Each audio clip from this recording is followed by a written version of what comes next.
The Galactic Council sent a fleet, only static came back. The call came at 3:14 in the morning, and I knew from the sound of it that something had already gone wrong. Not the ringtone, not the hour. It was the silence underneath it, that particular silence that lives between a transmission being sent and the truth finally arriving. I had spent 14 years as a xenolinguist on the Sol observation post, and I had learned to read silences the way other people read words. I sat up from my cot, pressed the receiver to my ear, and listened.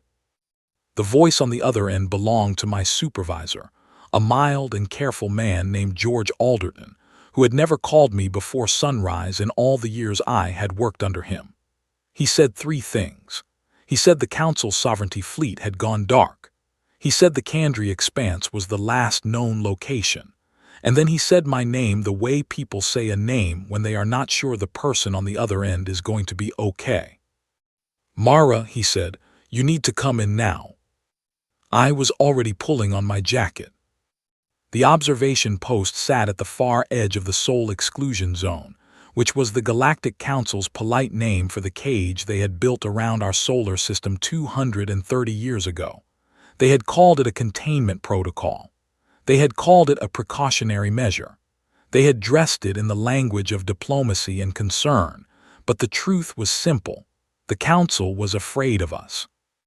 Not afraid the way you are afraid of something powerful, afraid the way you are afraid of something unpredictable. We were listed in the Galactic Registry as a Category 7 volatile species. The official definition of Category 7 was a civilization demonstrating elevated risk indicators including rapid technological escalation, cross-cultural conflict patterns, and unsanctioned interstellar curiosity. Unsanctioned interstellar curiosity. That one always made me laugh. They had found a way to make reaching for the stars sound like a crime. The post was a long gray corridor of a building, shaped like a needle and bolted to an asteroid at the edge of our system. Most of the staff were human. A few council-appointed observers rotated through on 2-year assignments, clicking their mandibles when they thought we were not listening, filing reports that nobody ever showed us. I had read one once, accidentally. It described humanity as persistently unreasonable in their enthusiasm. I had framed the phrase in my mind and hung it somewhere I could see it often. When I arrived at the operations room, the lights were already at full brightness, and 6 people were standing around the central display, saying nothing. That was the thing that told me everything. Not the faces, not the body language. The silence. 6 people who argued about coffee and shift schedules every single day, standing perfectly still. The display showed a star map. The Kandri Expanse was marked in pale yellow at the far end of the arm, a region about 40 light-years across that had always been notable for one reason: almost nothing was there. No inhabited worlds, no council stations, no known civilization, just cold hydrogen clouds and the occasional rogue asteroid and, as of 11 years ago, one missing human probe. I did not say anything about the probe, not yet. George walked over to me with a data pad and spoke quietly, the way people speak when they are trying not to alarm the room. 40 warships, he said. The full sovereignty fleet under Admiral Council Rank Kreth. They were dispatched 6 days ago in response to an anomalous signal originating from the Kandri Expanse. Standard suppression protocol. We were not informed until they were already en route. Of course we weren't, I said. They made contact with Council Relay Station 7 Alpha at 1900 hours 3 days ago. Routine check-in, nothing unusual. He paused. 14 hours ago, Relay Station 7 Alpha stopped receiving. We have been attempting contact on every frequency since then. All we get is static, I said. He looked at me. How did you know? I had not known.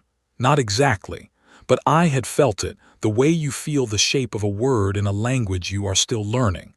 I told him it was a guess and looked back at the display. 40 ships, the best the Council had, gone quiet in 14 hours. I pulled up a chair, sat down in front of the secondary console, and opened my personal archive. Nobody noticed. Everyone else was watching the main display, waiting for something to change. I searched for the file I had not opened in 3 years. Sleeper 7. Designation: Unsanctioned Long-Range Contact Probe. Launched covertly 11 years ago by a team of independent researchers at a university in Edinburgh who had, with extraordinary cleverness and very limited funding, managed to build a probe the size of a small car, load it with the most complete record of human existence ever assembled, and fire it toward the Candry expanse before the Council even knew it had left the ground. The team had been fined heavily. 2 of them had faced legal proceedings. The probe had been declared lost after 18 months with no signal. I had been one of the people who helped design the linguistic package. I had been 26 years old. I had thought it was the most important thing I would ever do. The package included 17,000 human languages with full grammatical annotation. It included mathematics from basic arithmetic to quantum field equations. It included music from every continent across 4 centuries. It included literature, painting, film, and architecture.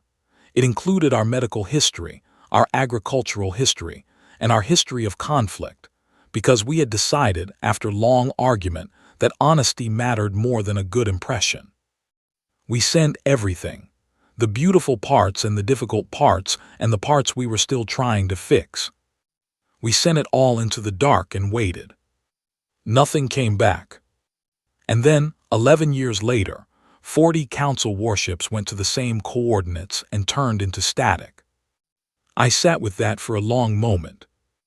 George was standing next to me again. I had not heard him approach. He was looking at my screen. He could see the file clearly. He looked at it for a long time without speaking. "Mara," he said. "I know," I said. "You need to tell me what you know." I turned in my chair and looked at him. George Alderton was a careful man and a fair one. He had spent 30 years as a bureaucrat on the edge of the solar system, managing a posting that most people in Earth's government considered a comfortable form of exile. He was not dramatic. He was not excitable.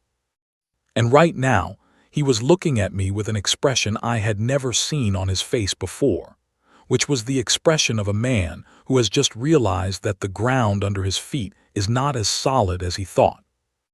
"I think found something," I said. "You think it found something 11 years ago, and nobody knew. Nobody was listening on the right frequencies." He was quiet for a moment. "And you think the Council fleet went there because of whatever found?" "I think the Council fleet went there because their sensors picked up an anomaly. And I think the anomaly is the same thing Sleeper 7 found. And I think whatever it is, it wasn't happy about 40 warships showing up without an introduction."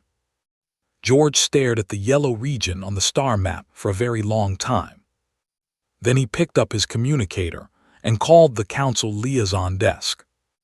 I stayed at my console and pulled up the static.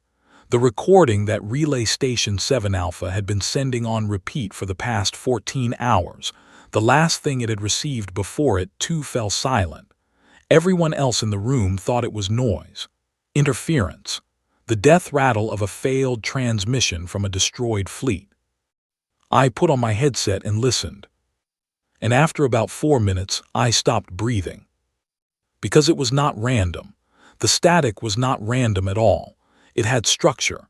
It had rhythm.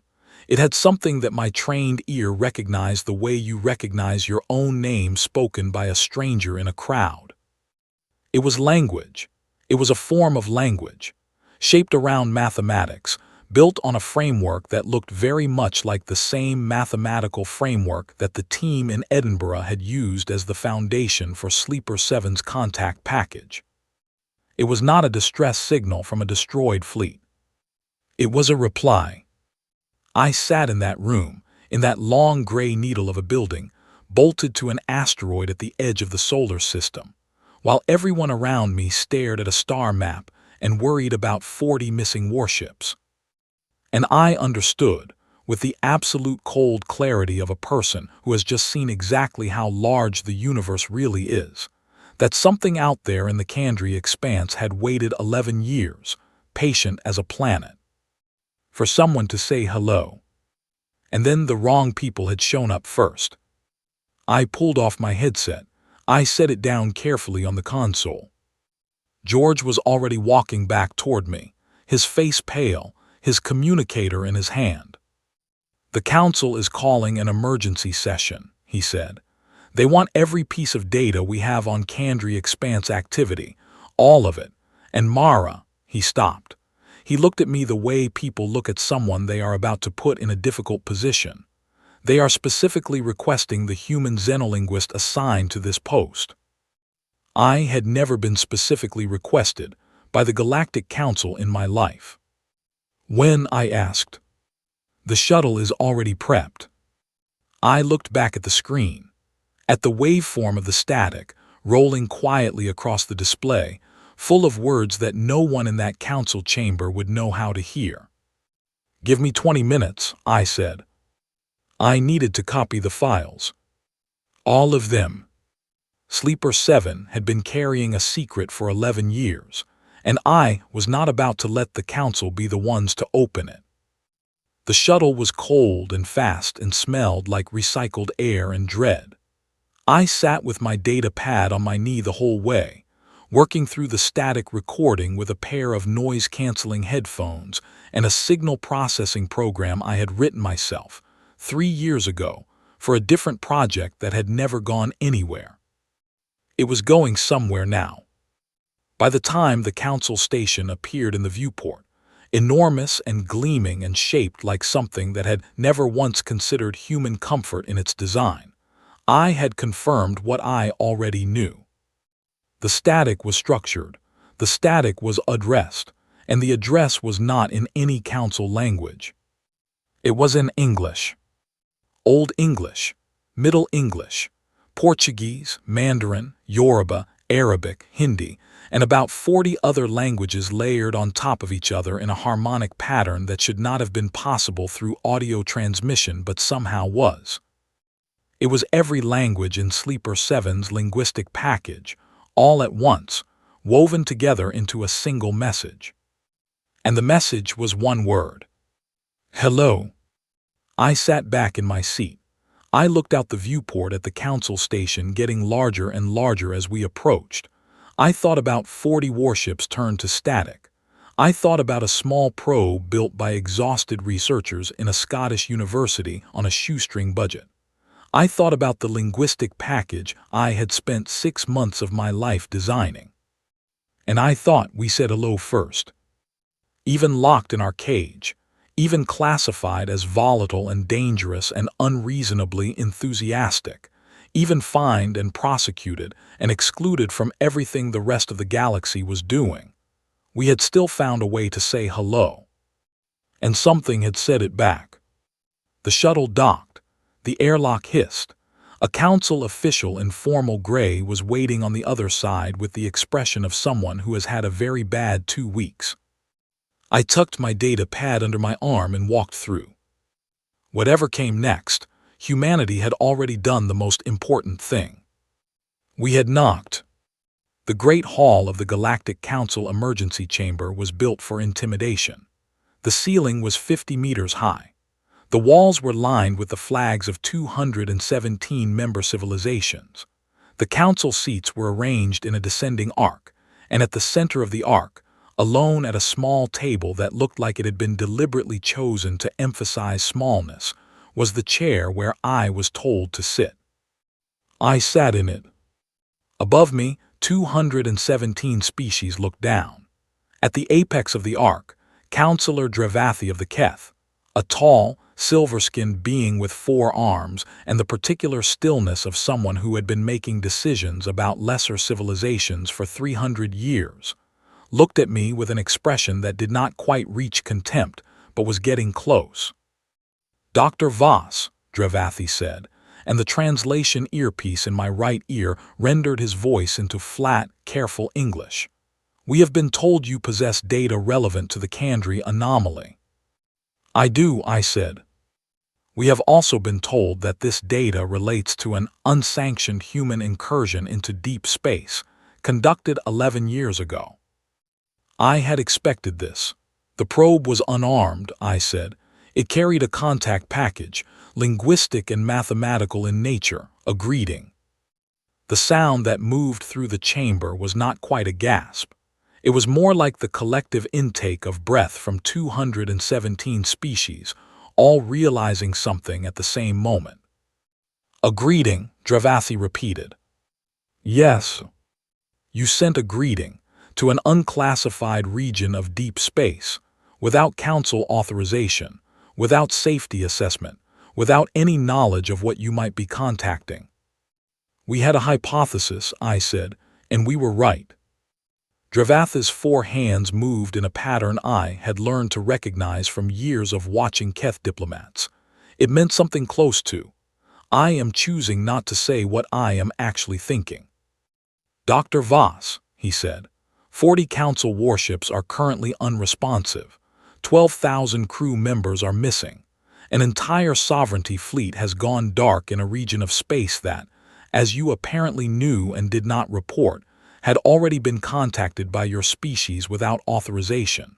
And you are sitting there telling me that this is because you sent a greeting. I'm telling you that the static is not random, I said. I opened my data pad and projected the waveform onto the chamber's central display. This is the signal being broadcast from the Kandri expanse on all frequencies for the past 14 hours. Every analyst on your team has been reading it as interference. It isn't. Silence. I let the waveform sit there for a moment, rolling across the massive display in the center of the chamber, visible to every species in the arc above me. Then I reached into my data pad, pulled up the linguistic framework from Sleeper 7's contact package, and overlaid it on the waveform. The patterns lined up perfectly. I heard the sound again, the collective breath, louder this time. That, I said, pointing at the overlay on the display, is a structured signal. It is built on the same mathematical and linguistic framework that the Sleeper 7 probe carried into the Kandri expanse 11 years ago. It is not noise. It is not interference. It is a response. Whatever is in the Kandri expanse learned our framework from Sleeper 7 and is using it to communicate. I paused. I looked up at Dravathi. They are talking to us, I said, and specifically to us. Not to the council. The signal is addressed in human languages, only human languages. The silence after that was different from the silence before it. It was the silence of a room full of people who have just had to very quickly revise their understanding of a situation. Dravathi spoke first. What does the signal say? I looked down at my data pad. I had been reading and rereading the decoded message on the shuttle, turning it over and over, making sure I had it right.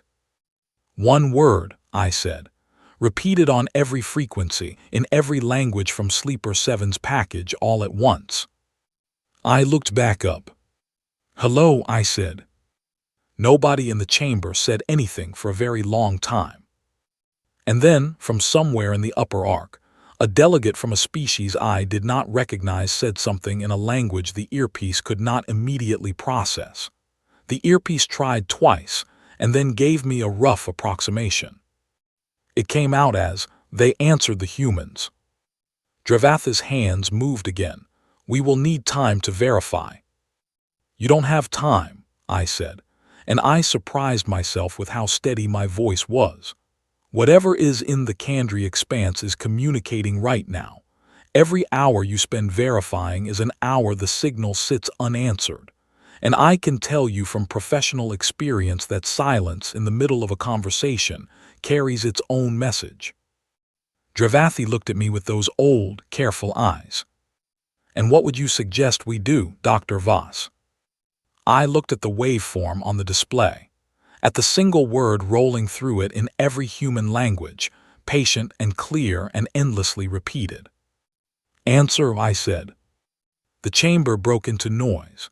Dozens of species all arguing at once, the translation earpiece struggling to keep up, a wall of diplomatic procedure and safety concerns, and precedent and protocol crashing down all at once like a wave hitting a shore.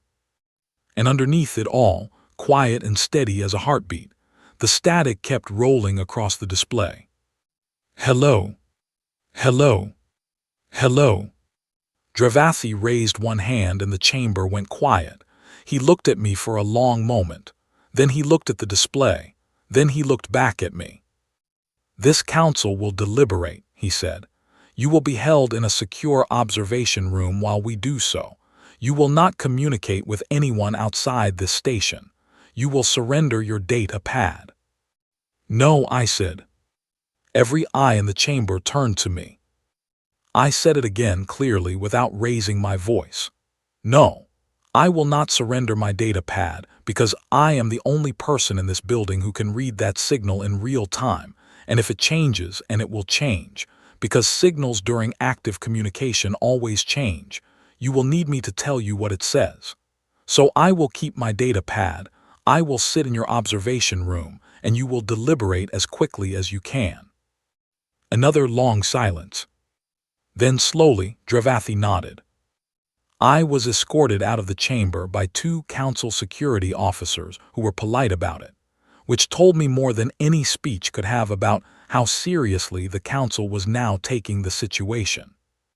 They put me in a room with a chair and a table, and a window that looked out at the stars. I sat down, I opened my data pad, and I started drafting a reply.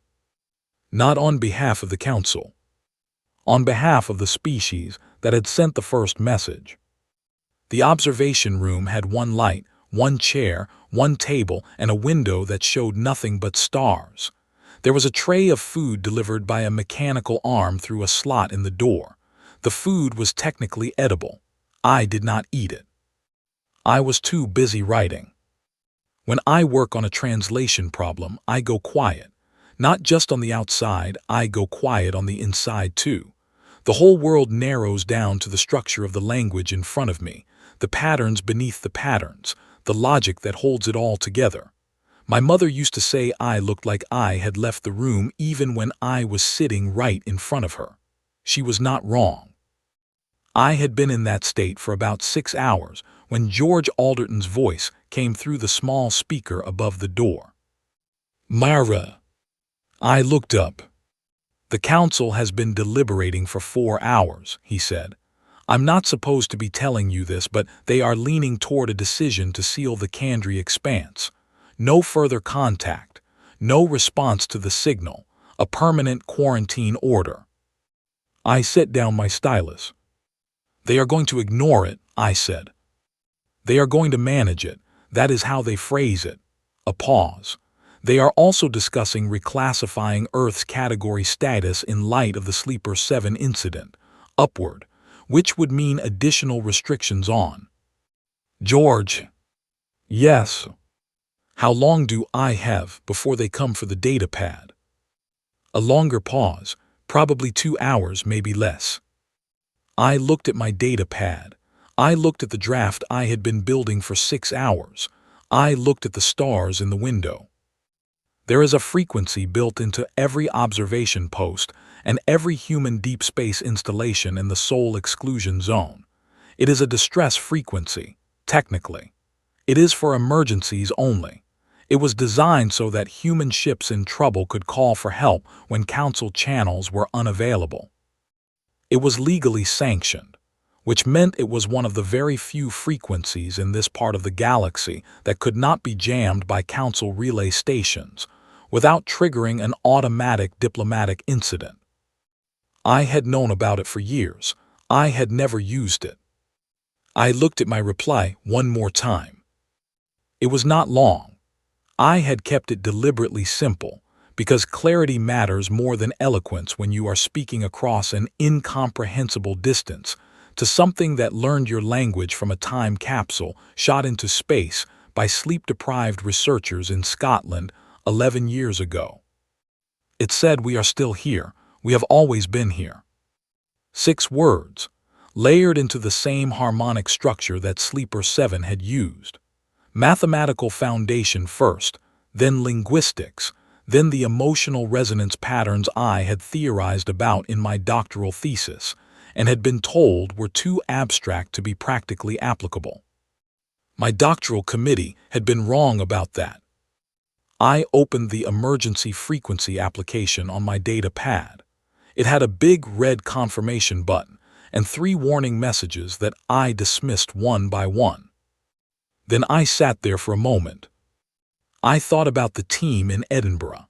I thought about the arguments over the contact package, the late nights, the moment when we had all agreed to include the difficult parts of human history because honesty was more important than a good impression. I thought about firing that little probe into the dark with nothing but hope attached to it. I thought about how the council had laughed, not loudly. They were too careful for that, but in the small, precise ways that powerful institutions laugh at things they do not take seriously. And then I pressed the button. The transmission took 4 seconds to send. It was fast and clean and completely unauthorized, and the moment it left the station, every alarm on the council's communication network lit up like sunrise. I sat back in my chair. I set my data pad on the table. They came through the door about 90 seconds later. 4 security officers, a council communications officer, and George, who was behind them all and was looking at me with an expression that mixed exasperation and something very close to pride. The communications officer looked at the data pad on the table. She looked at me. "You sent an unsanctioned transmission on a restricted emergency frequency." "I sent a reply," I said. "On behalf of whom?" I looked at her calmly. "On behalf of the species that started the conversation." They took the data pad. They escorted me to a different room, this one with no window. George was allowed in briefly, long enough to tell me that the council was now in full emergency session, that Councillor Dravathi had used the words unprecedented and dangerous and irresponsible in the same sentence, and that my transmission had gone out clean on all monitored frequencies.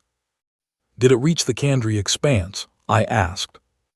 "At the speed of light," he said, "not for another 40 years. I nodded. I had known that. "But it's on record," he said.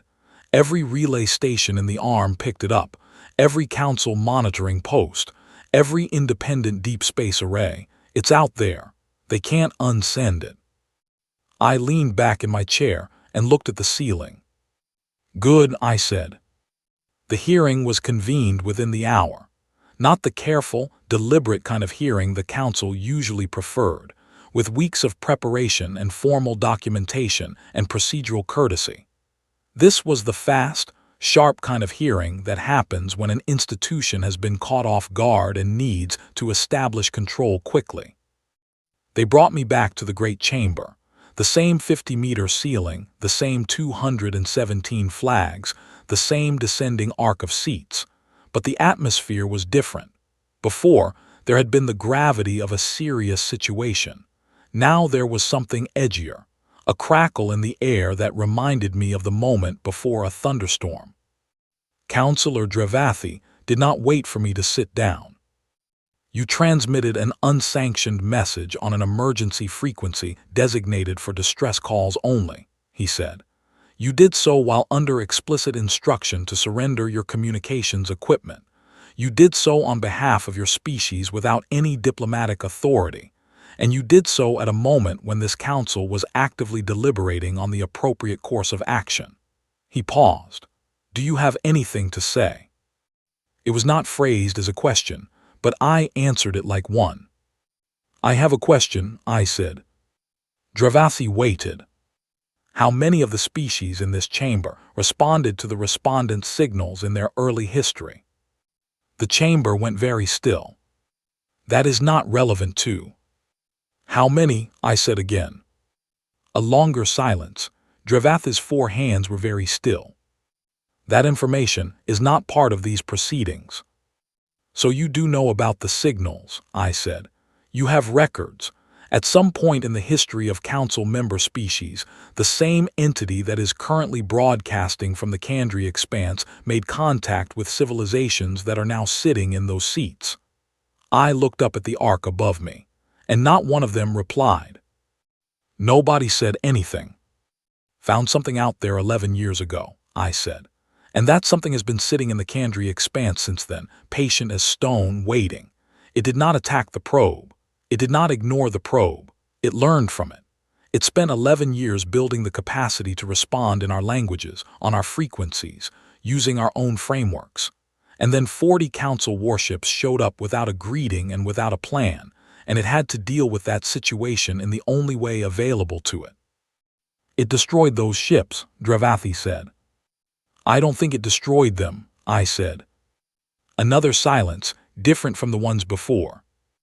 The static, I said. You have all been reading the static as the destruction of a fleet, noise, the remnants of a catastrophic signal failure. I read it as structured communication, but there is a third possibility. I looked at the display. Where the waveform was still visible from my earlier presentation, still rolling quietly across the screen. What if the fleet is still in the static? Nobody moved. What if it translated them, I said. Not destroyed, translated. The way you take information in one format and convert it into another. The ships, the crew, all of it transformed into signal, into data, into the only kind of language it knows how to speak. And when it learned from Sleeper 7 how to speak our language, when it finally had a framework to work with, it started trying to send them back. Dravathi looked at me for a very long time. And then something happened that I had never seen in my 14 years on the observation post, and that I had been told by everyone who knew about Council protocol that I would never see. Councillor Dravathi looked uncertain. It lasted only a moment. Then the chamber erupted, 217 species all arguing at once, and I stood in the center of it, at the small table in the small chair, in the enormous room built for intimidation, and waited. And then every communications array in the chamber went silent. Not gradually, not one by one, all at once. In a single, coordinated moment of total quiet, every speaker, every display, every monitoring system on the station cut off. And then they came back on. All of them simultaneously, broadcasting the same signal on every frequency. The static, but different now, richer, more complex, woven through with something that my ear caught immediately because I had been listening for it and training my perception on it for the past 16 hours. It was addressing someone. I stepped forward to the console and pulled up the signal analysis tool. My hands were steady. I was surprised by that in a distant kind of way. I had expected them to shake. The signal was addressed in human languages, all 47 from the core package. But this time there was more underneath the structure, something I had not seen in the original static. A kind of depth, like looking through glass into water and realizing the water is very deep. I put on the headset from the console and listened. And I understood. I understood with the absolute, crystalline clarity of a person hearing something true for the first time, even though they have been waiting for it without knowing that they were waiting. I took off the headset. The chamber was completely silent, 217 species, all watching me. Councillor Dravathi said very quietly, "What does it say?" I looked at the display. I looked at the waveform. I looked at the signal that had been broadcast from the Kandri expanse, that had silenced 40 warships and worried an entire galactic council and kept me awake for the longest night of my life. It says several things, I said, but the first thing, the thing it leads with, is information about the fleet. The crew, Dravathi said, his voice had changed. Are they alive? I said. All of them, 12,000 people. It is telling us how to bring them back. I looked at the console. It is telling us exactly what frequency to broadcast on and exactly what mathematical sequence to transmit, and it says that when we do that, the signal carrying the fleet will resolve back into physical form. It says it will take 48 hours. The sound that went through the chamber then was unlike anything I had ever heard in a room full of people. It was relief and fear and wonder and something else, something that did not have a clean name but felt like the moment before the first breath after a long time underwater. Dravathi said, "And the second thing." I looked at my notes. I read slowly. The second thing it says is this: it has been in the Kandri expanse for a very long time. It has watched many civilizations develop, including every species currently represented in this chamber. It has broadcast signals to many of those civilizations over the course of their histories. It has waited each time for a response. I paused. I looked up at the arc of seats above me. None of the current council member species responded. Most ignored the signals. Some incorporated them into religious traditions. Some detected them and chose not to investigate. The silence in the chamber was absolute. And then, I said, 11 years ago, a small probe arrived in the Kandri expanse carrying the entire recorded existence of a species that the Galactic Council had classified as dangerous, volatile, and not suitable for full membership. I took a breath. And the probe said hello. And it waited. And then 6 hours ago, that same species from inside a containment zone under diplomatic restrictions, in violation of several council communications protocols, sent a follow-up message. 6 words: "We are still here. We have always been here." I set my notes down on the console. The third thing the signal says, I said, is addressed directly to the council, not to Earth, to the council. Dravatha's hands were completely still. It says, "The ones who lock the curious ones away, you will be heard, but you will not be first." I let that sit for a moment. The chamber stayed quiet. I added, "I did not write that. That is a direct translation of the signal. Every linguistic parameter I have checked confirms the reading." Somewhere in the upper arc, a delegate said something. The earpiece rendered it slowly. It came out as, "What does first mean? First for what?" I thought about Sleeper 7. I thought about the contact package. I thought about all the things we had included, the music and the mathematics and the history and the honest accounting of our failures alongside our achievements. "I think," I said carefully, "that first means exactly what it sounds like. First to talk, first to listen, first to be part of whatever conversation comes next." Counselor Dravathi looked at me for a long time. I could not read his expression with confidence. I had never been good at Keth faces, but I thought there was something in it that was not entirely contempt. "And what," he said, "does humanity intend to do with that?" I had not slept in 22 hours. I was wearing the same clothes I had pulled on at 3:14 in the morning when George Alderton called me. I was standing in front of 217 species in a room built to make me feel small. I said, "Talk." That was all, just that one word. And then the chamber broke into noise again, and the signal from the Kandri expanse kept rolling across every display on every frequency, patient and enormous and endlessly, quietly present, like something that had been waiting for a very long time and was not in any hurry now. It took the council 48 hours to follow the instructions in the signal. 48 hours of deliberation and verification and careful cross-checking, and the particular kind of institutional caution that comes from being an organization responsible for 217 civilizations. I sat in the observation room with the window and waited. On the 47th hour, I watched from the window as a broadcast went out from the station on the precise frequency, and in the precise mathematical sequence that the signal had specified. 1 hour later, the 12,000 crew members of the Sovereignty Fleet came home.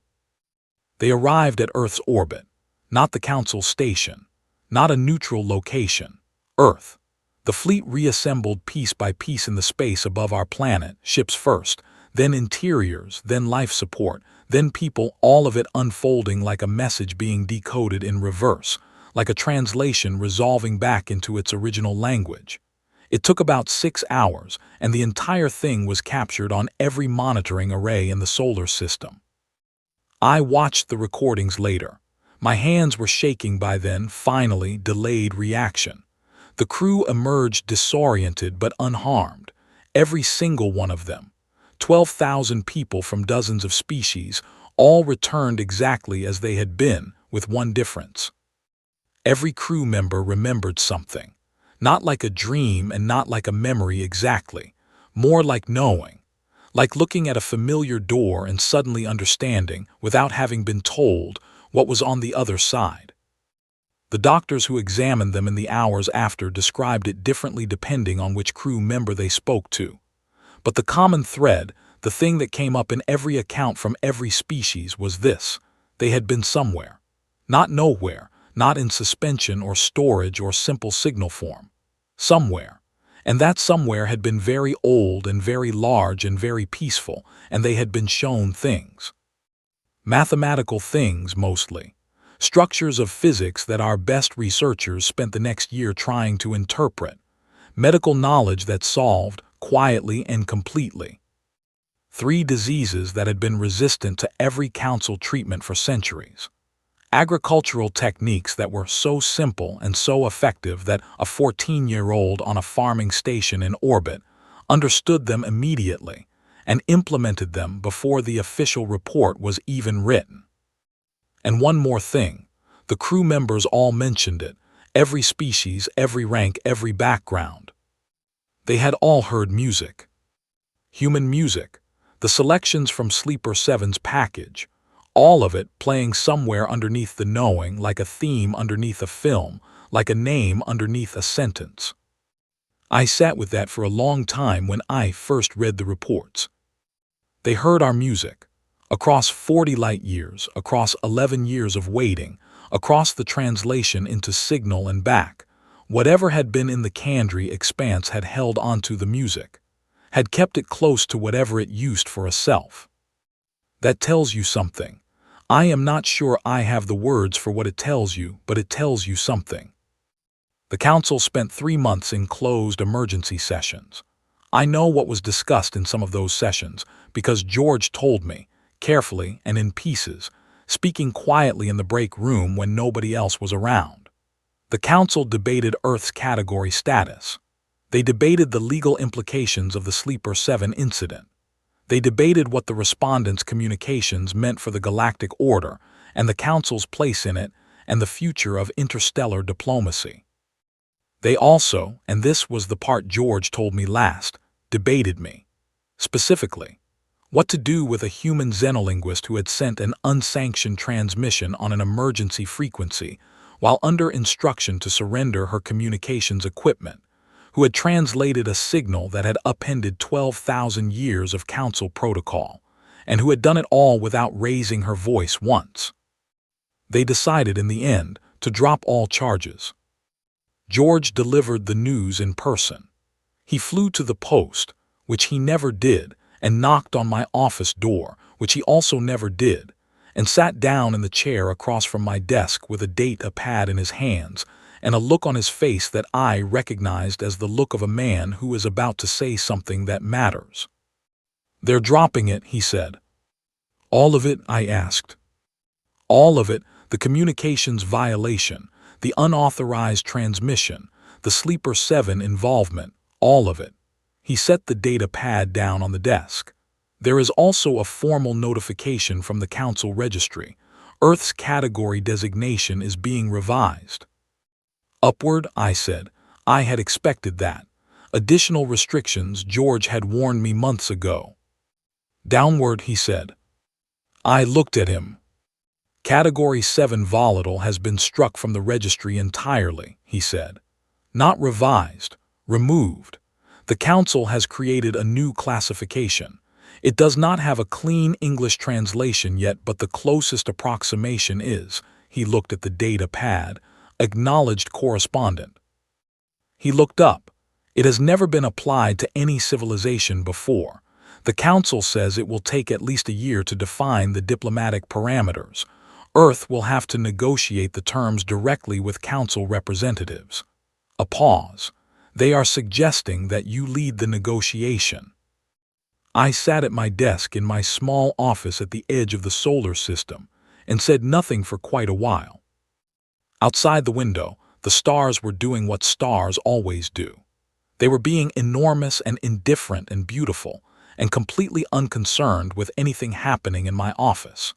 They had been doing it for billions of years before humanity arrived, and they would be doing it for billions of years after. And somewhere out there in the Kandri expanse, something very old and very large was listening to our music and waiting to see what we would say next. "George," I said. "Yes." "Who approved Sleeper 8? He was quiet for a moment. "What?" "Sleeper 8, the team in Bristol.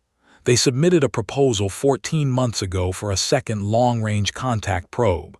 Same basic architecture as Sleeper 7, updated linguistic package, improved power systems. The Council Review Board rejected it on procedural grounds." George looked at me. "Mara, the Council Review Board is now going to have a very complicated relationship with procedural grounds," I said. "And the team in Bristol has been waiting for 14 months. A long pause.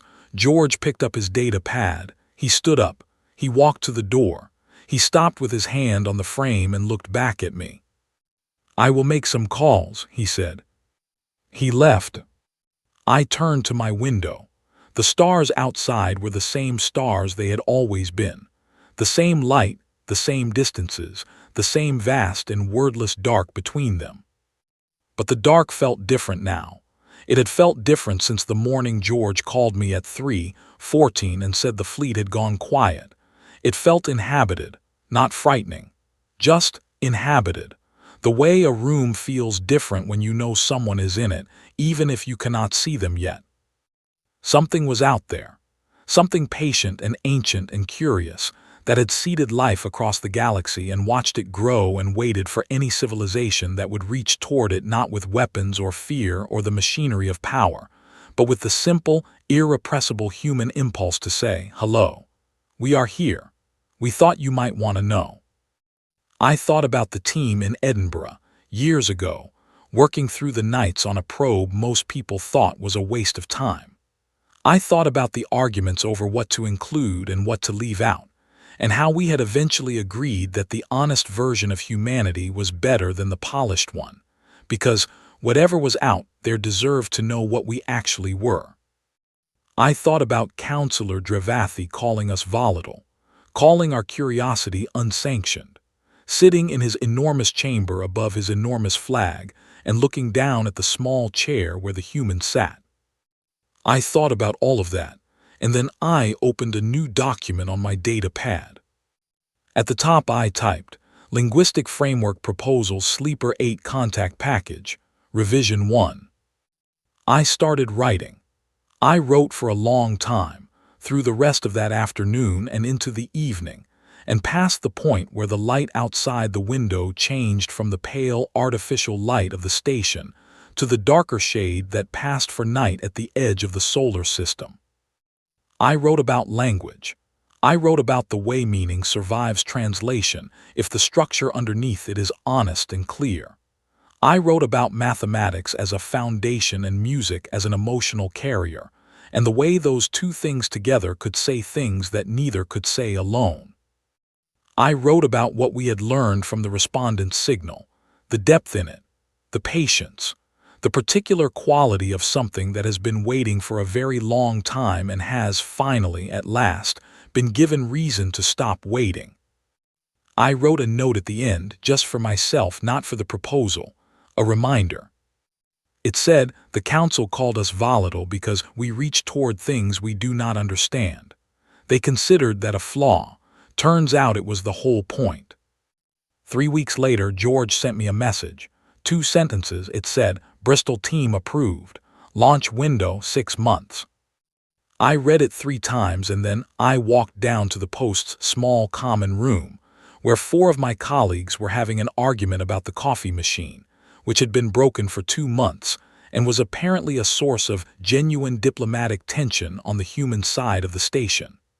I interrupted the argument, which was unusual enough that everyone stopped and looked at me. "Buy good coffee," I said. "We are about to have a lot of meetings." They stared at me. "Earth," I said, "is going to need translators." 6 months later, on a Thursday morning in late spring, I watched from the observation post window as Sleeper 8 launched from a coastal facility in England. It was smaller than I expected, watching on the live feed. These things always are. It looked fragile against the size of the sky. A small bright point moving upward and then outward and then gone, swallowed by the dark in the time it takes to breathe. It was carrying everything we knew. The updated package had taken 8 months to build. 243 people from 61 countries, working across 37 languages, had contributed to it. It included everything had carried, updated and expanded, plus 3 years of new music and new mathematics and new discoveries. It included the recordings of what had happened in the Kandri expanse. It included the analysis of the respondent's signal. It included everything we had learned from the 12,000 crew members, who came home carrying knowledge they had not had before. It also included, at my specific request, the original Sleeper 7 contact package, unchanged. Exactly as the Edinburgh team had built it all those years ago, because that was the thing that had worked. That was the thing that had crossed the distance and found something on the other side and been heard.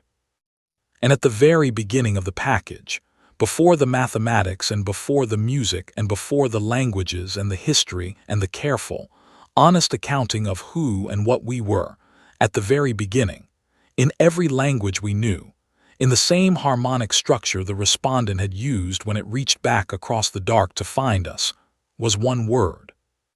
Hello. I watched Sleeper 8 disappear into the sky, and I thought, we do not wait to be let in. I thought we knock.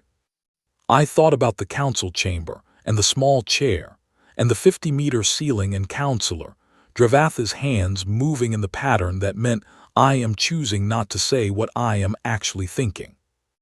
I thought about the static, rolling across every display on every frequency, patient as weather, carrying 12,000 people home wrapped in a word that my species had put in a bottle, and sent into the sea 11 years ago on a clear night in Scotland with a team of exhausted researchers, and a budget that would not have covered a decent lunch.